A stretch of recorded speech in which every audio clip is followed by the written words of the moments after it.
Number one, i-invest natin ang ating spiritual life. Kaya ang pinakaulihing bagay na matatanggap natin sa Ginoo. Napakagandang kaibigan ito. Wala akong masasabi sa kanya. Nagtaka nga ako, kunti na lang, no? Nung linggong yan, inutusan niya yung kwan, yung apo niya.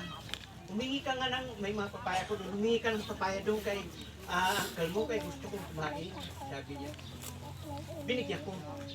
Kaya sa magkalapit kami, parang hindi ako makapalapit doon sa kanila, ang lapit. Kay ang aking dukha, ano ba?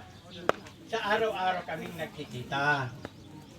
Kaya ito na ang uling sandali na masisilayan ko siya na ma-refresh ko ang kabaitan niya at kabutihan niya. Yun lang masasabi ko. Marami pa sana pero tama yung sabi ni tatay kanina na kung sabihin natin lahat yung napakagandang bagay na nagawa sa atin ay hindi lang hapon, bukas pa matatapos.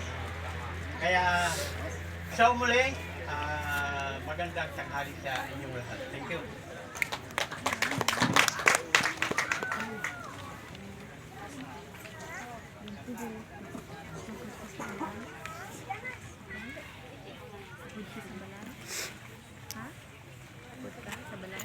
Hello.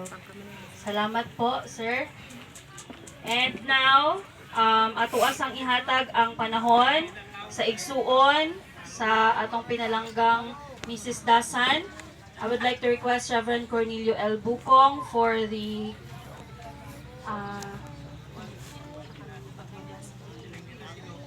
para sa mga karagdagan ng instructions, message.